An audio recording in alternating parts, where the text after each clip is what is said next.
ইত্তাকুল্লাহ, আল্লাহ তাআলাকে ভয় করো। তুবু ইলাল্লাহি তাওবাতান নাসুহা, আল্লাহর কাছে তাওবা করো।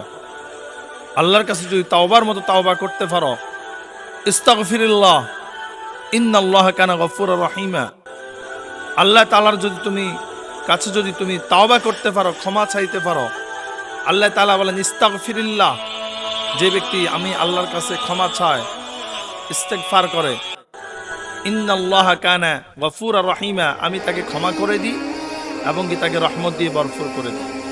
এজন্য জীবনে তুমি কত গুনাহ করেছো এই রমজান মাসে রোজা রেখে, 5 ওয়াক্ত নামাজ পড়ে, সেহরির ঠিক আগ মুহূর্তে তাহাজ্জুদের নামাজ পড়ে, সিজদার মধ্যে পড়ে গিয়ে আল্লাহর কাছে তাওবা করো।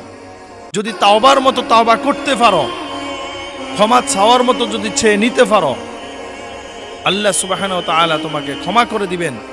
তোমাকে এত নিয়ামত দিবেন বেগৈরে হিসাব, যেটা তুমি হিসাব করে কুল করতে পারবে না।